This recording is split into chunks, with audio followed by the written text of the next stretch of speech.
Greetings, everybody. Welcome to Terra Prime Live, our discussion on monkey and drunken styles and how we are going to be kind of bringing them in here. Happy New Year to everybody. We are now in 2021. 2020 is behind us. And as they say, hindsight is 2020. So, any hoot, we are here with Damon Honeycutt, the General himself, General Sun. How you doing, Damon? Good. How are you? Pretty good, pretty good. We shall be talking about our various methods that we've been going over recently, and joining us, we have two of our students here, Deso and Roberto, who will be jumping in with some questions. If you have questions at home, go ahead, throw them in the chat. We will try to get to them as we go through here. Otherwise, we will. I guess we just get going here. So, yes. So we've been, for the past couple of weeks, we've been doing these workshops on monkey style and drunken style, two styles of Chinese martial art, Kung Fu, that we have some familiarity with, and they have some things in them that we will then be bringing to our Form 7. So this is kind of that kind of thing there. So yeah, I don't know where we should probably start. The thing is both of these styles, drunken and monkey, are they're famous because people like seeing them performed, right? And so they show up a lot in popular culture. They show up a lot in movies and stories and stuff like that. They're rare. They're unorthodox. They're unorthodox right. Styles. Yes. And also very, very difficult to enact with integrity. Right. So they take, generally speaking, they take the rules that you learn, especially like in drunken style, the inherent, martial artists like to feel imbalanced and be stable so much of the time. And that is literally like, I'm going to just do the totally opposite. I'm just going to give up all stability and just go through that. Monkey does other, other things, but it's like you said, they're unconventional, unorthodox styles that put people. The idea is that they put the opponent on the defensive because they don't know exactly what's happening. Yeah, it's an unsettling thing. Like always trying to put your opponent into a corner so they don't move. I mean, I think another thing that these two styles, as well as other ones out there that are unorthodox or take the rules that you learn and then turn them, is that in order to really cultivate the off balance or the low nature or the primal aspects that you cultivate in more advanced practices, you have to first really have a strong sense of the forms, rules, and grammar, you can say, the language of your style, before you can start breaking it. Oh, absolutely. Yeah. You have to know the rules before you can break them. You don't just start in monkey style. That just doesn't happen. Like, nobody's like, oh, I'm just going to learn monkey. And then you're going to show up and you're going to learn lost monkey or whatever first out, Yeah, no, drunken's the same way. If you don't have any experience in any martial arts, you're just, you're just acting drunk. Now you might learn some break falls and as you go, which are good, but yeah, it's it's not really just a matter of, oh no, it's too early or whatever. It's like if you're going into it prematurely, it doesn't make any sense, right? Your body's not ready. You got to have your body ready for those. If I speak from my style, when doing, the dashang, when I'm low in the monkey style, like your body has to be ready for that. It's like maybe you can naturally squat low or hold a stance. However, it's different than being able to motivate, cultivate, roll, and be able to execute techniques at that level. You might be able to do a nice squat or have a low thing or even be very flexible or strong. However, it's not just strength or flexibility or the lowness of the stance, but it's also the character, the integrity, the ability to adapt and flow at that level, which takes a long cultivation. Yeah. Yes. If you don't have that base, your body can't do anything. So Yeah, like you say just in break yourself. right, yeah, like in drunken style, your fake falling becomes real falling, and that you don't want that, you know. You fall in drunken style and you do all of that kind of stuff for purpose, um, and on purpose. You don't do it by mistake. You don't, you know, and it doesn't make a whole lot of sense, if you're not ready for it, physically speaking too. I mean, you try to do like you said, monkey style or drunken. With drunken style, there's all these break falls, and there's all of this, you know, crazy contortionism, and you will hurt yourself if you get into that too early. So that's And that that I think when it comes to our work we're doing with saber combat, looking at the advanced forms, like Juyo and Vapad, these these become an inherent philosophy of flex flow within it rather than just like a straight form, and more of you get to you're at the correct stage where you can enter the state of that flow, channeling your technique either through a structured set that gets taught to you with different qualities or through an improvisatory language, because you're by that point you should be really one with what you're doing. right. There if you're still thinking about where you're putting your saber or what knuckles you're punching with, and you're just like not ready to go there. All that stuff has to be like breathing. Yes, yeah, yeah. All of the stuff that we train at in the basics level, like you said, it has to be so ingrained in you that it can come out. And it's not even that it can come out. It's just that it's inherent in It's just everything there. that you do. Like Yeah. when I was teaching my martial arts parkour kids, right, my ninja kids at the gym, I was doing like a staff strike, but I was like perching my leg behind, and I didn't even realize doing that. My assistant's like, "Do you always do that little like monkey crouch step when you attack them in the head with the foam noodle?" And I go, "I guess I do."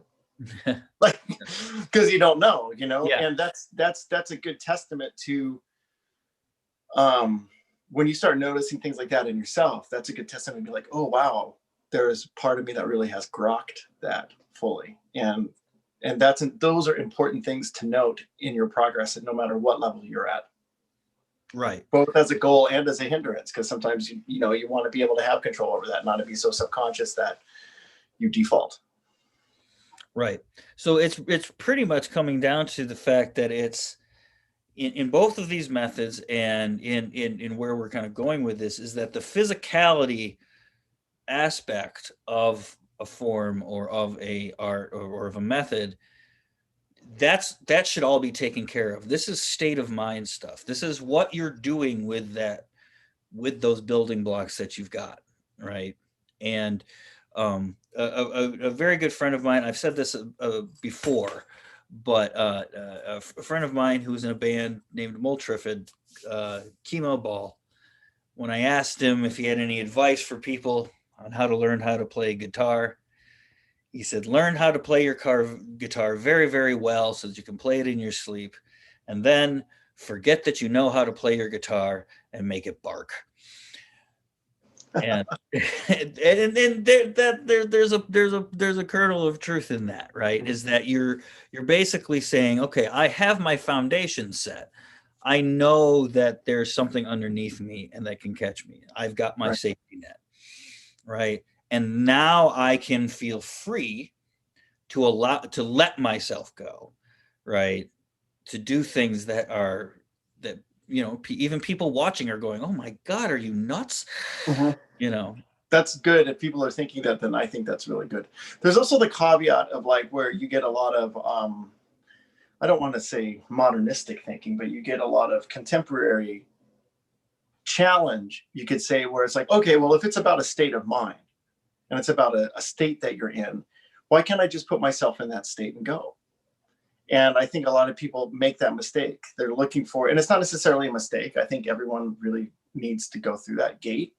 However, it's if you don't have the physical conditions to flow with within the spirit of the aesthetic of what you want to represent, then it just becomes damaging. Now, conceptually, you can meditate on all of these strategies, but that's different. That's you're sitting facing the wall, visualizing. We're talking about putting it in the body, not just a theoretical diatribe of this strategy versus that strategy. Right. Right. And that state of mind, like you said, is something that you enter into. You're not constantly in that state. Right. And no, because then you would get locked up in the funny farm. Right. Because it's just, I think that's another, I think you really bring something up here, Anonymous. It's like, people are like, oh, I want to be 100% optimum. And I'm like, well, no, wait a minute. Your body is designed to be 100% optimum no matter how you treat it. Right. If you smoke a lot of cigarettes and you're an alcoholic, you're going to be 100% optimum based on what you feed it. Right. If you are a sequestered monk that's paranoid and never goes out, you're going to be 100% of that too. So to think of trying to reach 100% optimum, that makes sense of like, I want to really get better and have like a Kaizen about it and challenge myself. But then the 100% optimum somehow becomes this like goal-oriented, like strive drive mentality that ultimately makes most people become like the toothless jujitsu master that can't throw anymore. It's just like that's it. Yeah, you have it's I guess to bring it into the Star Wars things, the quick and easy path, right? Mm-hmm. When people skip those steps, they miss the point. If you don't have the physicality there, like you said, you will be 100% of whatever you are. And if you tried, so the goal of, we've stated this here, the goal of monkey style, drunken style, a lot of these styles is that you're not necessarily acting like a monkey, you're acting like a monkey pretending to be a man. So it's a kind of like a whole thing. Now, if you just take that mindset in there, you're not a monkey you're not a monkey with a brain, with the spirit of a man or anything like that. You're a monkey trapped in a guy's body, right? And so if you can imagine like a chimpanzee all of a sudden being saddled with the limitations of a human body, they would go insane. Yeah. It's also, I think, what happens a lot when, especially monkey style, you see it a lot, it becomes very imitative. And like, they're doing all these blinking and moving around and that's cute. And however, from my experience with it, and especially training with Polly and Hu Jin Chong, that there is, you awaken something primal and arcane in yourself that doesn't just get channeled through the monkey form. It gets channeled in all forms. But you use the difficulty of, let's say, like the lost monkey form to kind of pressure test your body if it can handle that energy. That's been my experience through training. Yeah. And then that becomes more and more internal. It's like, I don't blast out the monkey forms like I did in my 20s. Like I used to get loco and just like do it a lot. But now it's like everything is slow and I want to be able to do it until I'm old. But when I become upright, then that energy is available. Mm-hmm. But that's a age alchemy thing, if that makes sense. Yes. You get, it's not the difficulty, especially of both of these styles, I think offers something in that you almost have to get into a certain mindset even to attempt the things that you do, right? Like for the thunder god kick is a really good example, right? Where you basically do a tornado kick and then you land on your side, right? You don't land on your feet. It takes, it takes a lot of freaking willpower for you not to throw your legs underneath you when you jump up, just to jump up, flip over, and then land flat on the ground. Yeah, it's almost like you must unlearn what you have learned. Oh yeah, right. And it's like yeah, it's like, oh, again, and then the novice will show up. I'm not afraid, and then you're like, you will be, yeah, yeah, right. That's yeah. that's really, and it is that, man. If we put it into Star Wars, I feel like a lot of these styles, like Drunken and Monkey, Dashang, great sage. That's what that means, right? That's an enlightened thing outside of just a fighting form, and it's an enlightened thing. It's like you're really entering into that cave to confront that stuff.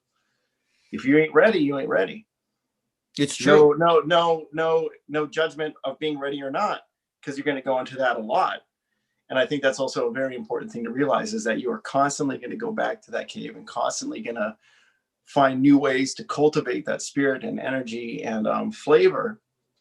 And that evolution, I think, is correct.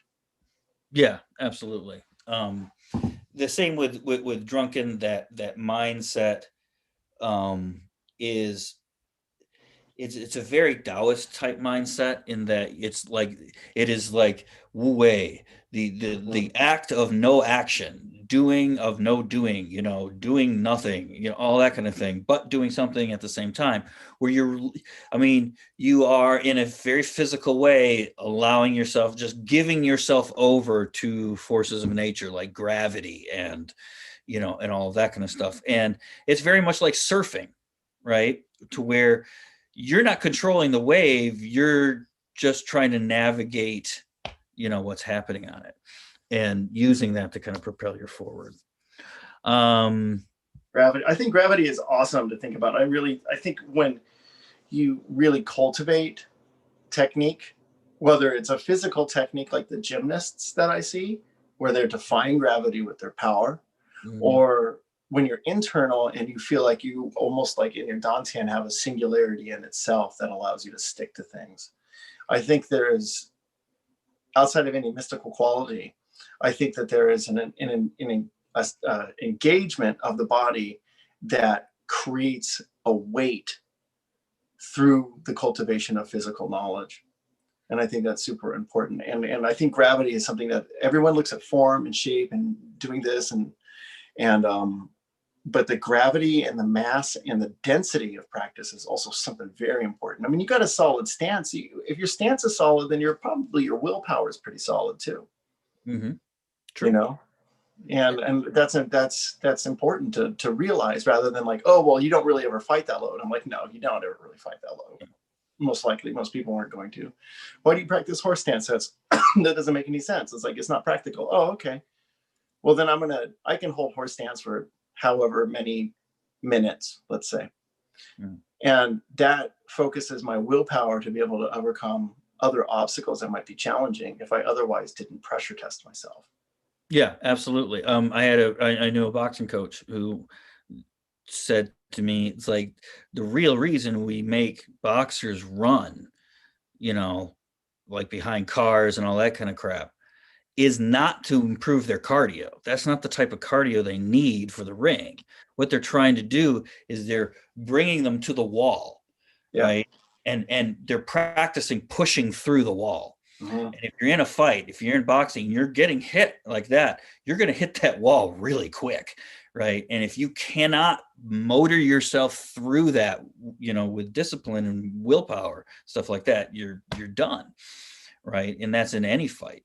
And I think a lot of like the forms that we do, especially when they're more difficult like this, they have that aspect to it. It's just, you're just practicing yourself going through these enormous forces, so that when you, like you said, when you're upright, that stuff kind of comes in at a much subtler level, but obviously much But more. it has a lot more operating room, right? It's like you create this capacity. It's like you take coal and refine it to gasoline, and gasoline to solar power, and solar power to nuclear fission through this kind of thing. It's like, I feel like through these cultivations, you change those. Like, we're all born with coal, right? But not all of us are going to refine our energy to cold fusion. Right. And that takes a lot of, and a lot of focus. Yes. And that's with anything, anyone who's highly trained in any type of art or any type of expression or technique, or they're going to come to a threshold where we're talking about Monkey and Drunken, but that threshold exists in other things too. And so it's important, when I just want to really express, especially today, that know what it is in yourself when you get to that threshold. Like if all of a sudden, you're a musician, let's say, and then, you're a cello player, and then you've been playing Bach and you've been playing the cello suites and all this, and all of a sudden you decide to pull up Zoltan Kodai's solo cello concerto, and it's all of a sudden the cello's written on two stabs, and you're like, what am I going to do? So Right. it's like, there we go, there's the threshold. So that's the threshold of music that I can understand. Same thing with our body, same thing with and just, I want everyone to recognize that across the board, so they don't think that they have to track themselves into one path into discovering how to cross a certain threshold, if that makes sense. Yeah, exactly. Because these are all two different things.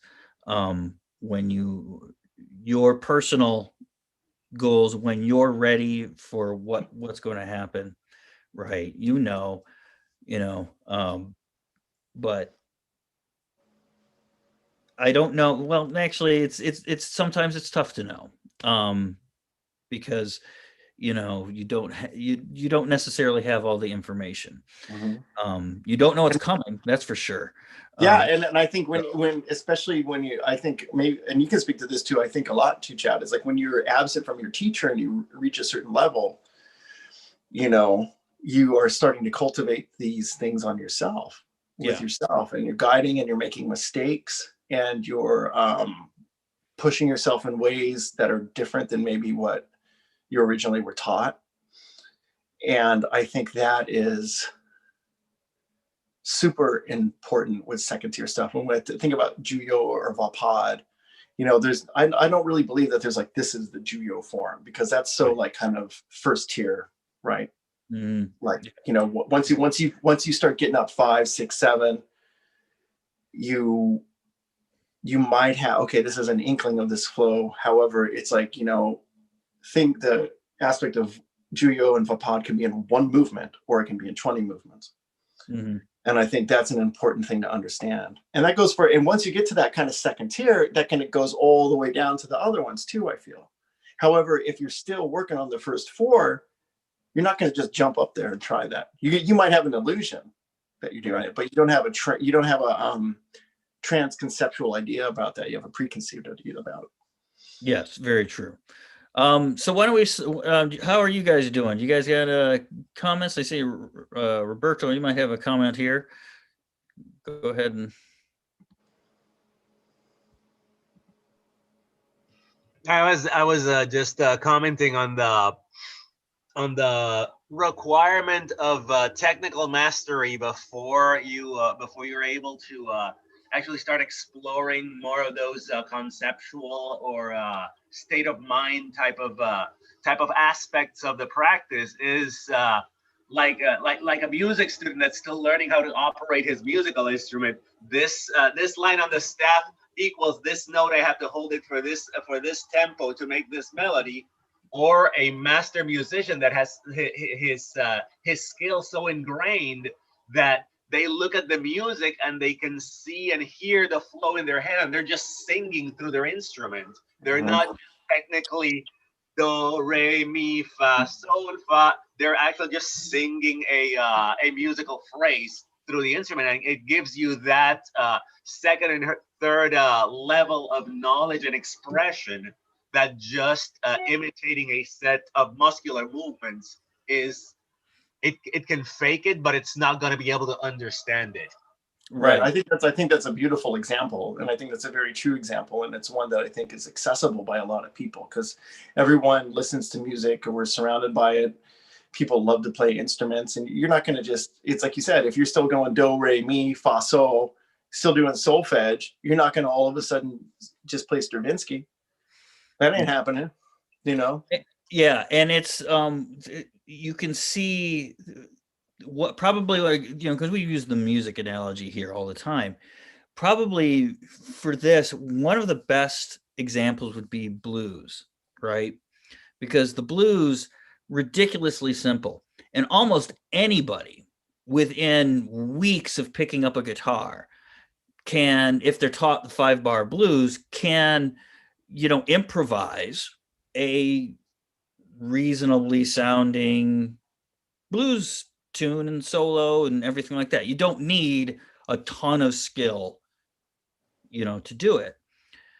But then you have people who have, mastered it, right? That the blues isn't about the complications of the music, right? The music itself is very, very simple. The blues, though, is powered by feeling, right? So, a guitarist like BB King or Buddy Guy or any of these people of that caliber, Bo Diddley, right? They're not playing their instrument so as much as they are speaking just through it, like as if you Exactly what you said, Roberto. You're singing through it. It's awesome. yeah, you're basically just yeah, they're not distinct from their instrument in that way. And it is a very similar type of style. But then it brings it back to what General Sun was saying about you can't get stuck in that mindset of optimizing. I'm gonna be 100% master fighter kind of thing. Same thing with the instrument. If you permanently attach the instrument to that musician to then go to the drive-through and try to order a Big Mac and fries through a melody, That's hilarious. That's awesome. Right. That ability of operating in the real world, where some things are martial, some things are artistic, some things are mundane. Yes. Yeah, and it's important to explore all of it. I mean, the mundane aspect, like I get this with because I teach kids. It's like, oh my God, they're like, they call me Old Monkey, right? That's like my coach name. They're like, Old Monkey, like, why are we still doing these punches? Why are we still doing these stances? We've been doing this for like 6 months. And I'm like, how old am I? And they're like, well, you're old Monkey. And I'm like, yeah, I'm 46. So I'm probably as old as, your parents. And I go, how many years do you think I've practiced this horse stance? And I'm like, probably as long as your parents have been alive. So let's put that back in perspective and go back. And they're like, oh, okay. I'm like, you got to get good at it, but you don't want to shame them for thinking that way, but you want to tell them a story to inspire them, that it's just like, you don't just put water on a seed and it's like, right, Brussels sprouts. You know what I mean? It's right. Like it has to grow, and there's no shortcuts around that. I don't know if you're going to be able to 3D print Kung Fu later, but man, I don't know what that's going to taste like. You know what I'm saying? Yeah. I mean, and the thing is that we're not all things all the time, Yeah. You're not. So when people are, this is why we say, and this is why martial arts doesn't depend on strength. It's not that we say being strong is bad, right? Stronger is always better. Always try to get stronger, right? But understand that strength will not always be there for you, right? You may be sick. You may not have had enough sleep. You may, there's all kinds of reasons. You missed your morning coffee. You're knee deep in mud. Yeah. I mean, even if an argument with somebody, you're just, even if I go work out, and I'm using weights, right? And I'm doing my deadlift series and stuff like that, I will have a different max on every day, depending on how I feel, right? Some days I'm really going out, and I'm hitting the top of my stuff. And then other days I'm kind of just over here, right? And as I grow older, I know that I can't push myself as hard on those days, otherwise I will break. And I break much more easily now.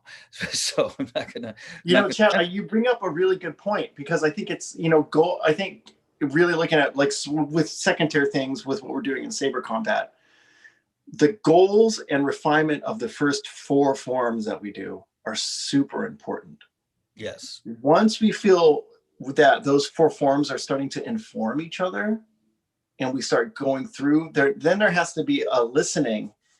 And I think that's a hard part for students. And I think that's what the grueling training I did with, oh my God, with Polly, the grueling training of it was all about the willpower and about how like just making you psychologically and physically strong to just do it, you know, and going through that, and then having the consciousness to flow with the vocabulary that you've cultivated in the first 4 forms, and have the confidence of not having it perfect all the time. Right. Yeah. I think like when I think about Shicho, like when I really do it, it's like I really look for very specific things. But if I'm coaching someone on like 5 or Juyo, or we're having a more, even like more of my more advanced martial arts students, it's not about like, oh, does that Michuan look right? Or, and it's like, no, you're past that. Now, how are you expressing it personally? Right. Right. So you like, that's why we don't necessarily respond the way normal a lot of people do when people on the internet say, oh, that's not Makashi. Number one, none of these exist really. So we're just making them up. If it's not your machine, make up your own, whatever. We don't care. Right. But the point is, like you said, those four pillars that we have, those are form our base. And if you get those nice and strong, you know, that we had a question on the filter, where do you start in our videos? Always start with the Shicho and all of that. But that's like you earlier were saying, the do re mi kind of level, right? You know, how am I looking at this and all of that? And so as you progress through the training, it is very much a training of mindset from the get-go. You know, you're just going to have different mindsets as you move forward. And Roberto, I think when you talked about with the musician and you talked about having the technique and when do you know when you start entering into that state, sometimes it's kind of like, it's very hero's journey. Like sometimes it's kind of like a mistake. Like you're doing a move and then you forget part of the form and you do like a move from the end of the form in a different place. And then you're like, wait a minute, that like worked.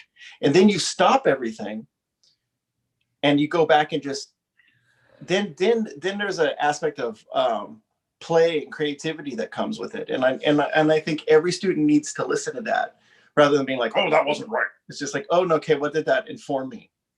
Yeah, I've had teachers, my teacher Gabriel, I think even Yu Cheng Hui did this once, where they start demonstrating something and then they kind of go off, like you said, they like take a section from another thing and then they'll stop and go, wait, that's not right. Oh yeah, Yu Cheng Hui do that all like because it's when they're doing it, they're just doing it. They're not thinking about that kind of thing. They're just going. I mean, you got a Chinese sword master, right? Like, you know, old Master Yu, and he has a sword in one hand and a book of Rodin's sculpture in the other.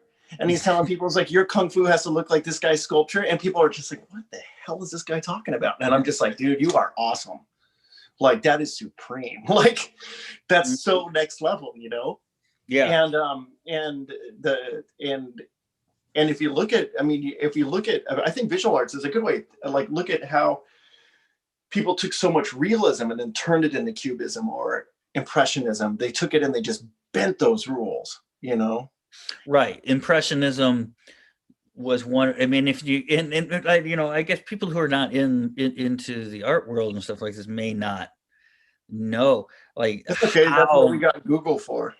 But I mean, it's hard to get the, like, how earth-shattering Impressionism, like, it offended people. Oh yeah, man. When you got Chagall doing his thing, it was like all of a sudden like transluminescent, psycho-spiritual Technicolor cave painting. And it's, well, and before that, like, everything was about technique and, you know, kind of the neoclassicism, and, you know, you're in these stables and you know, you got your studios, and this is like, well, this is just, yeah, you know, you get what it is. It's the impression of a person here. This is more evocative than just a realistic, you know, painting of this particular scene. And again, that's what we're doing here. We're bringing in things that are not that are kind of transcendent of technique and stuff like that. But transcendent has the word trans in there. You have to go through. Yeah, Right. it's transcendent of technique, not absent of technique. And Or I absent think that's of super important to reiterate, is Right. that it's like anyone can throw paint on a wall. Mm-hmm. However, if I throw paint on the wall like I cut with my sword, there's going to be a different intention behind that stroke than if I'm just like, Mm-hmm. that's important too. But know what you, I think it comes down to one of the big things I had from one of my first composition teachers, Alan Chaplin. And he talked a lot about, he's like, be very aware of what you're doing, even if you're aware of being absurd. Mm-hmm. And I think that's important. It's not like I'm going to put my absurd stuff out in popular media, because that's going to look a little bit like therapy art. It's you know, but I'm going to explore that, so I know my limits, I know my boundaries, and I don't constrain myself to thinking that, oh well, I must keep this path. And it's just like, well, no, it's the way's gonna, the dark side fucks everything up. Do you know what I mean? It's just like it's gonna come in and do stuff like that. You know what I mean? Yeah. But then again, as we're saying, before you get that freedom, it's not that we're telling you to go on one path. It's that you have to get, again, you just have to go through these particular things, right? Get strong, get Yeah. cultivated, Right. test those 4 pillars with yourself and with other people, so you know them. Yeah. I mean, I think that's super important. It's just like, okay, I got this shicho down, I got this makashi down. Now I'm gonna get together with my friends. How does this feel to me? And then you're gonna understand how to personally enact with it. Does that make sense to everybody? Because then it's a dialogue. It's not like a one-sided. It's because if you're always just doing forms, it's a monologue. Mm-hmm. If you have a training people, you doing, and I'm not just talking about fighting all the time. People, some they spar, whatever. You know, you have to do what's right for yourself. Maybe you do 2-person sets. Either way, you're having a different type of conversation. And those conversations, I think, teach you more about how to express with those forms than just a solo refined practice. Correct. Yes. So, Deso, you have something?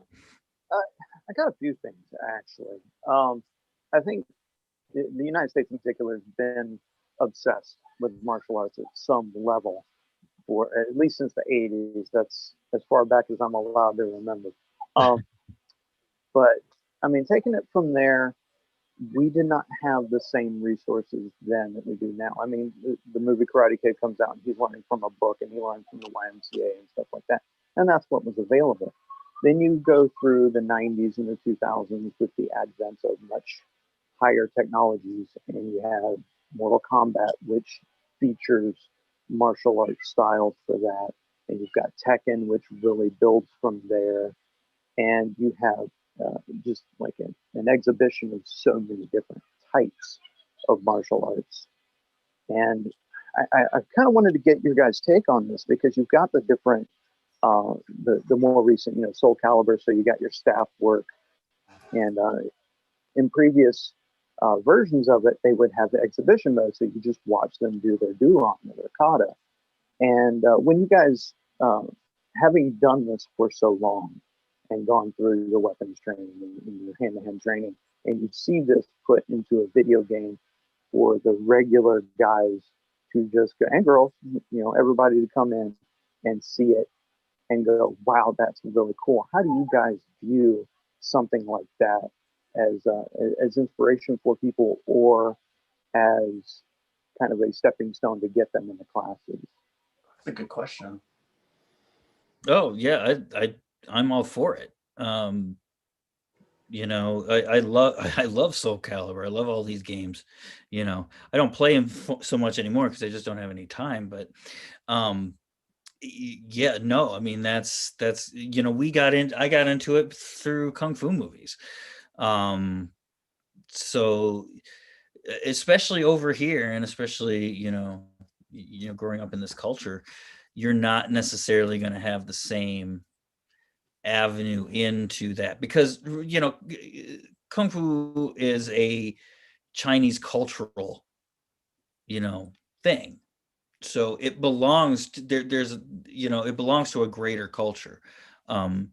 And for people like me and Damon, we kind of get more into that culture than I think. Especially as we get older, Deso. Yeah. Yeah. But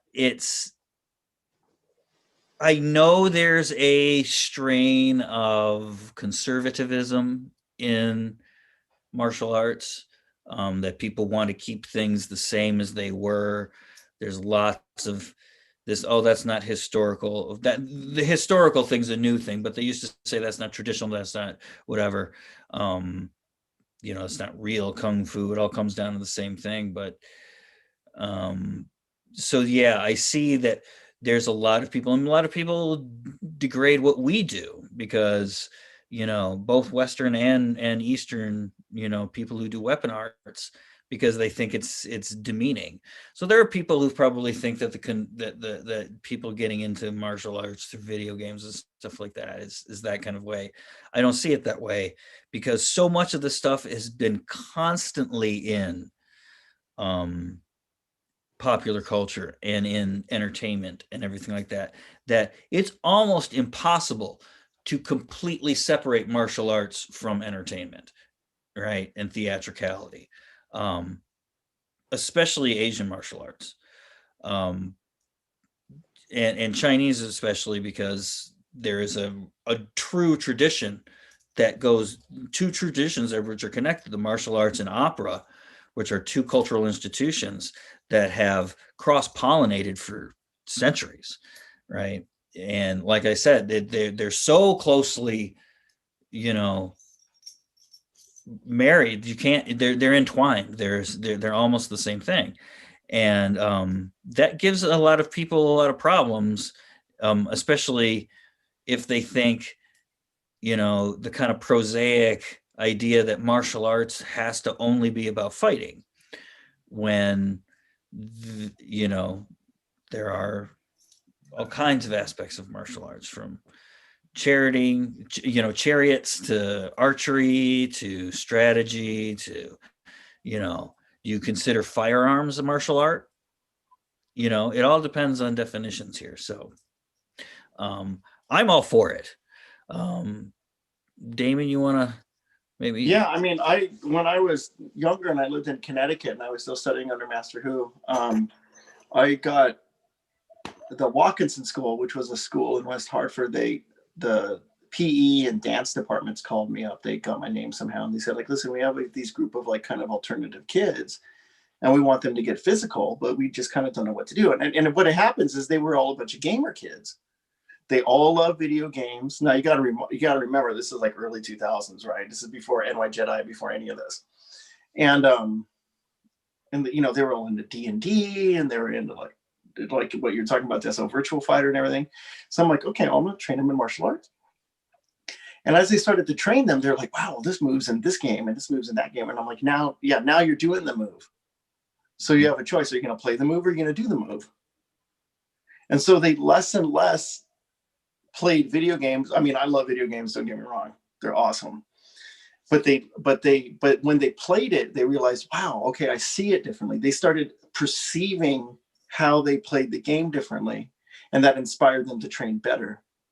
Mm-hmm. And it also inspired them to go on to different goals. Like one of the students, Darren Malley, became he helped create hirelings for D&D online.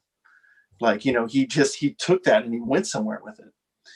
And so he combined his martial practice with his integrity of knowledge with that area. So I think if people are resistant to it, it's just like, you know what, maybe why don't you sit down and play a little Street Fighter, see how you feel. Like, you know what, who do you like, Ryu or Ken? You know what I mean? I like Ken. He has blonde hair, and he's wearing the red gi. Yeah. And and I always like those Chun-Li legs, dude, because they're powerful. Yeah. And it's just, and I think what it does is it gives people like a lot with like cosplay. It gives people like a lot of fun to do that. And as when in the old documentary, the short film about Jedi, when you hear people get interviewed, they say like, oh, well, this character I created is can do more than I can do. Mhm. So it allows people almost a psychological tool to go beyond. And some people need that inspiration. And I think, and boy, man, video games can sure train your dexterity good, yet hand-eye coordination.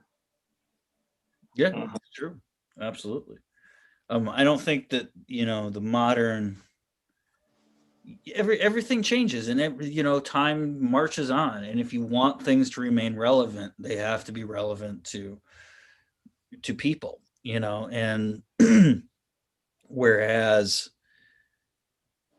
and maybe you can talk about this a little bit too, Damon, because you're from this culture, is in China, opera was like movies. That was where you got, the village would see these stories. They would see the adventure, pretty much fight choreography. You can almost say that it almost got invented in opera, in Chinese opera, because that's really the first place that I know of where they have like a codified system of creating combat you know in a staged situation, you know. Um, Even hell, I mean, even in Hollywood, they just kind of like got two guys who knew how to fence and just like, here, try it, and they would just kind of make stuff up and not try to hit each other. Deso, did you have another question? It actually kind of goes in line with where we were headed, dealing with choreography specifically for Drunken Style or Monkey or even Juyo and Vapad. How is it? Say you have one character in this particular choreography who exhibits these traits or these forms, and you have one who's more like the I'm showing up and I'm the shiny new student who barely knows how to throw a punch. How would you go about prepping or displaying something like that on stage or in a short film? I've seen you, Damon, in your short film. Thank you for that. That was fantastic. But how would you plan for that, since it's a style designed to be unpredictable? Well, I think You're talking about, I'm sorry, Chad, go ahead. I think what it means is like, so if you're saying a situation where in a choreography you want to communicate that somebody from this style, and then there's a brash young kid student coming in, right? I would say, first of all, that's the plot of Drunken Master, with Jackie Chan. Yeah, Wong Fei Hong, big headed, braggart, thinks he's God's gift to martial arts. He meets Beggar So, who embarrasses him while he appears to be completely trashed. And that's the thing, in that kind of thing, Beggar So does not appear that he is fighting, right? And that's important. Whenever you see the Drunken Master start off his things, it's always played off like he is so good he doesn't even really need to fight. He's just doing these things, and then he just like walks off. It's like, oh no, he didn't do anything. He's just some drunkard or whatever. And that's what I would say. That would be the thing. You have the master like just essentially not having any, not expending any effort to defeat the guy. Is that about what you were talking about? I think that kind of goes in there. And it's also demonstrating power in a relationship with grace, right? So like so choreographic wise, it's like, someone can have like a lot of power doing their techniques, but then if it's defended with fluidity and grace, and it's like throwing a rock in a pond, right? It's like the new student shows up and it's the rock, and the master's the pond. Right. It's just, oh, I'm really glad that you sunk yourself to the bottom of the hole. That's a good job. Right. That's kind of like, and that's where you kind of arrive with that. And half the time, like, I think Beggar So is a great example of that. It's like you almost see it before it's coming, and it's not like that's just an experience thing, Deso. It's not like through the mysticism of Kung Fu, you'll see things before they come. a lot of people have that skill because they've cultivated certain things through a lot of time. Yeah.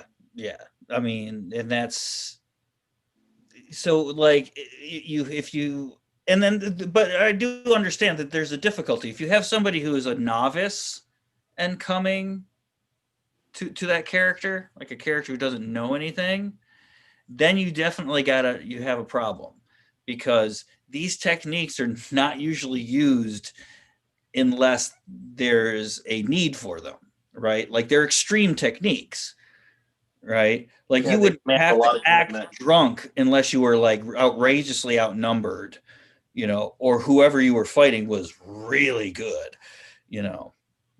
So narratively wise, I'm not, this is not talking about training. This is just talking about in the narrative. And it's also, if you're trying to like represent,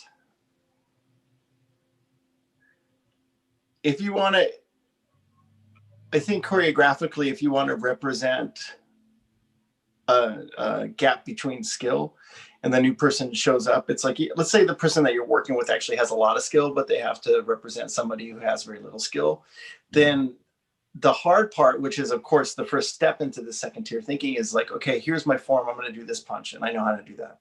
Now I have to make it look bad, so I'm going to overextend, I'm going to do this. And so it's, I think whoever you're working with, it's like, go to that person, make a short choreography that's really tight, and then take that person and then make everything overextended or underextended, and then have them do that same choreography forced under those constrictions.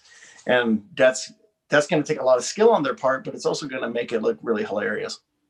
Yeah, and that's a difficult thing to do. It's really difficult. If you can make your shit look bad, yeah, then you're good. yeah, because I mean, and Jackie Chan was the master of that. Totally, man. Of looking like he didn't know what he was doing, because but it was that humor, man. It's yeah, awesome. he definitely knew what he was doing the whole damn time. But yeah, it's that, I would say, yeah, you get that aloofness, to where it's just like, what's the gag that they always do where, even in Snake and the Eagle's Shadow, they have the Beggar So character, and he has that fight with Jackie Chan's character, and he's not fighting, he's just like bending down to pick something up at the right time, and he misses, and all that kind of stuff. You can kind of do that kind of thing. But anyway, does that answer the? It does answer that. Thank you for that. One more thing, and this brings it back to Star Wars and kind of what we're doing.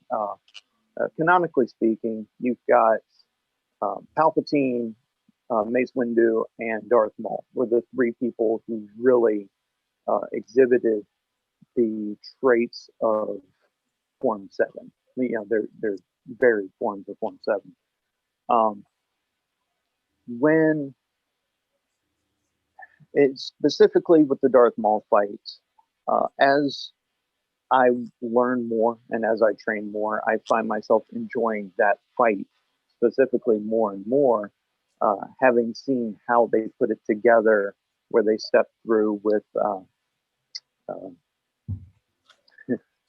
of course, now it's right there, but the actor who played Darth Maul, how they stepped through with him, and as they stepped through with him because they wanted something more, they realized that they couldn't have somebody else. They had to have somebody who was trained in martial arts to do these moves. They couldn't just have an actor come in and do it.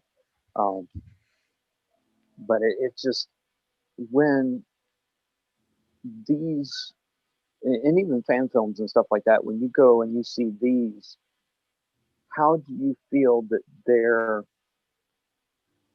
concept of that form parallels the ideas brought forth by Drunken and Monkey Styles with that Vapad Juyo dynamic? I don't see anything. The things in the movies are not based on any of the forms. None of the choreography has anything to do with any of this stuff whatsoever. They never. I mean, and even in Phantom Menace, they weren't even invented yet. They didn't even have the forms. They invented the forms when Christopher Lee got in just so they could invent Makashi so he could use the fencing thing. And then they just kind of filled in the blanks from there, I think. So I would not recommend going to Star Wars movies for this type of information. They're not, I mean, you might be able to go to like a martial arts movie and see a little bit of that kind of stuff, but even in a martial arts movie, it's staged. Yeah, it's all representational, you know. Yeah. You still have to kind of know what they mean to really get any truth out of it. You know what I mean? I think you bring on something, Dessa, with fan films. I think fan films are trying to really represent it a lot more. I haven't seen a whole hell of a lot of them, but I think there's some people out there that are really going like, wow, okay, I really want this character to embody this idea of this saber form, and it's really cool to see fan people working with that, and again, that's creating through constraint, right? It's like, oh wow, well, this person's going to be constrained to form 3, form 2, or whatever, and this person's going to be this, and this person's going to be that, and then you start having all your variables, and then you start creating work, and then it becomes rather interesting, rather than just like, oh, let's just swing a light stick around and flip over each other, which is cool too. However, it's in the long term not as entertaining. Right. Yeah, and I think the knowing, like when we're saying that you have to know your basics like that's the kind of thing that we're looking for. When I approach a fight sequence in any type of choreographed type of thing, if there is a kind of fundamental thing set, right? Most fight sequences nowadays do have this at least a little bit. When I grew up, they did not. And I'll do a little mention of Cobra Kai here. This third season of Cobra Kai, some of the choreography is kind of like that old 80s, turn taking choreography, where you got the big tough guys standing in a circle waiting their turn to get their ass kicked. But yeah, so like when I see, stuff that's got more of a, core to it, I think that's where, look, Star Wars is not a martial arts franchise, so it's not reasonable to think that they would put that much energy into that. Those fights serve the story, and they serve what's happening in those movies. Now the fan films, I haven't seen enough of them to know what, who does it well and all that kind of stuff. But like one of my favorites from this is one of the first ones that came out, was The Art of the Saber, with those two, the Ho brothers, I think they were, two Asian kids. And they had like the music from Black Hawk Down, and they were reading the prologue to it was, they were reading a Civil War letter somebody was writing to his sweetheart or whatever. But again, that was before any of these forms showed up. The only ones I remember are the Force Clash videos. Oh, I've never even seen those. I've never even heard of those. The Force Clash videos, those are the Ludo Sport ones that they Hasbro had that deal with them back, way back when we first started, and they like got them to dress up, and they had these like flash mob type lightsaber battles all over Italy, and they shot them.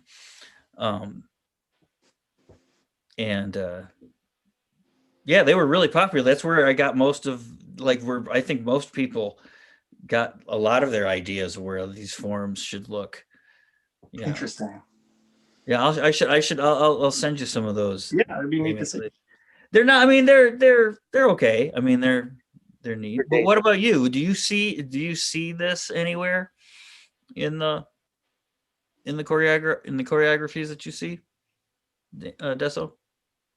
No, not so much in the movies. I have a friend of mine who's been messaging me back and forth about possibly coming and training. He is an instructor in HEMA here locally, and he's part of the SCA and things of that nature. But he wanted to, because nobody's getting together right now, he wanted to increase what he knows, and he has joined our group here for training on a couple of occasions.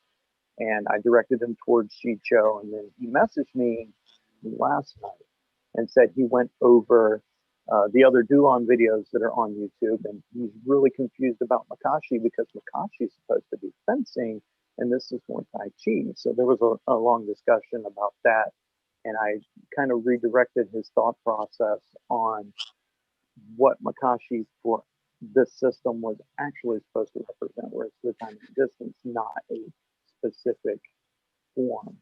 I like how people call it Tai Chi. Where do people get this Tai Chi thing? Slow movements, so automatically it's Tai Chi. If it's not, they're not slow movements in that form. They're not, but they're fluid as opposed to a more rigid hard strike like karate or taekwondo. So and it comes from, I think, a lack of term, like a lack of a full glossary. So that's just the first thing that they come to. Mm-hmm. But yeah, that's right. Watch Easy Rider, dude. When they get to the commune and then there's the dude doing Tai Chi in the jeans. You should there you go. Easy Rider. Yeah. Or Billy Jack. Yeah, I mean, I think when people see anything circular, it's either going to be Aikido or Tai Chi if they're not super deep, and that's fine. I mean, and just like it is what it is. Yeah, I'll bring up the Cobra Kai. They're kind of bringing back that Karate Kid thing where everybody calls martial arts karate. Nice. Karate game. Oh, they had a karate fight. Everybody's throwing the word karate all around. I love the 80s. Yeah. Yeah. So anyway, but yeah, the idea, and I think, that might be too, like, form 2 being fencing comes from those, like, the Jedi path, right? Where it is written by somebody who knows nothing about any of this and is just like making up some qualities that they think go with, something. So the description in Jedi Path for Makashi is based on the fencing, and they say that they're rigidly in line and a bunch of stuff that could never be true for an actual style or anything. But well, I think maybe that's what be interesting with your friend is, as he explores those movements, how is it going to relate to what he knows, and see what comes up in between the conversation between you two, both just with words, but also like practicing it. Yeah, I would say I would. Yeah, I'd because in a HEMA sense, what we do is more like going from weapon to weapon, right? Like Shicho is definitely more of a two-handed way to go. Gosh, he's one-handed. You can think there's more saber in Ataru. There's more foil and all that kind of thing. So there's always different touchstones that you have to kind of hit with people that they'll see but there is a universal kind of thing behind all of this, and that's what we're kind of talking about. Is there any more questions, you think? I mean, my brain's getting a little tired. I wonder if we have a couple more questions and then we can head out. We don't got any more on the chat, so we can take. Do either of you have anything you want to mention here at the end here, or? I just appreciate you coming out. Yeah, no, I appreciate everybody doing this for us. This is something that's been fantastic as an experience to be part of.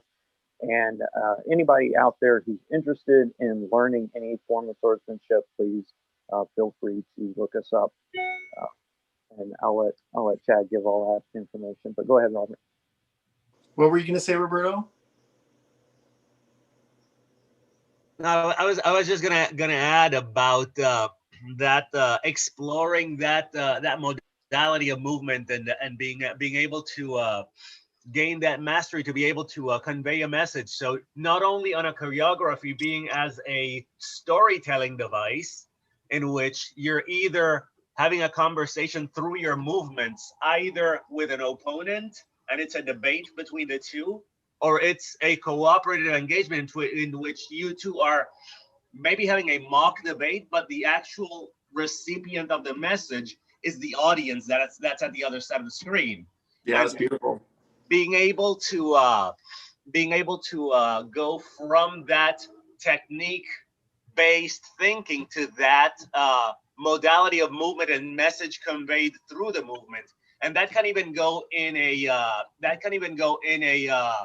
in a competitive or actively opposed encounter in which you're not just thinking about the technicality of parry and riposte, but what are my movements telling or responding to what my opponent is doing? Yeah. For example, you can have an opponent that can be very technical, very controlled, and that's going to elicit a response from you in a different manner than somebody that's coming very overbearing and very intimidating. And what kind of a response, what kind of an engagement is that going to create on the person that you're practicing with or against, or on the general audience that's watching that engagement? And Yeah. And exploring that conversation through what you guys were saying through Julio and Bapad was just amazing today. So yes, it Yeah, was. and I encourage you to really do that, Roberto. Like, you got to train anyone who has training partners, have limit your guys. It's like, okay, now I'm just going to be only strong. I'm just going to just do all these strong techniques, and then I'm only going to work finesse, or I'm only going to do that. And even with the first 4 forms, when you add that kind of flavor or articulation to it, I think you start discovering more and more about how to use those 4 forms to transcend into like the next level. I think you're right on with that. That's awesome. yeah, definitely. You said something, I think I've lost it, but Yeah, man, it's clay brain time, dude. yeah. So, all right. Well, we will then, I don't think there's anything more on the chat. Nope. So Awesome. we are good. So thank you guys for showing up here. Thank you, Damon. We My will pleasure. be Thank you, Jack. now. You are coming now, Damon. You're going to do your class on Monday. That's right. Yeah, I'm going to do some staff stuff. I'm going to be outside, so I'm going to have a lot of space, and I'm going to go over just training with different staffs. I'm actually going to bring my fun noodle that I use to hit the kids with, so they can learn to block. So it's just like, this is really good if you are never picked up a staff and you're going to bash yourself in the head. Get a fun noodle and put duct tape around it so you can do that without killing yourself. And then just look at like how to train, because I think a lot of people, they're like, oh, I want to learn staff, so they go out and get some really expensive combat kind of staff thing, and they're just like, no, you're not ready for that, dude. It's like Zelda, like, take the wooden sword first. Yeah. A stick is a stick. A stick is a stick. And I want to talk about that, and I also just want to kind of look at how to become unified with that weapon, so you're used to it moving around your body and those kind of things. Sounds good. Yeah, I'm looking forward to it. All right. Well, we will see you then. Everybody be tune in for that on Monday at 1 Eastern. Until then, Happy New Year to everybody out there. Patience, practice, perseverance. Happy sabering. Happy sabering. Okay, we are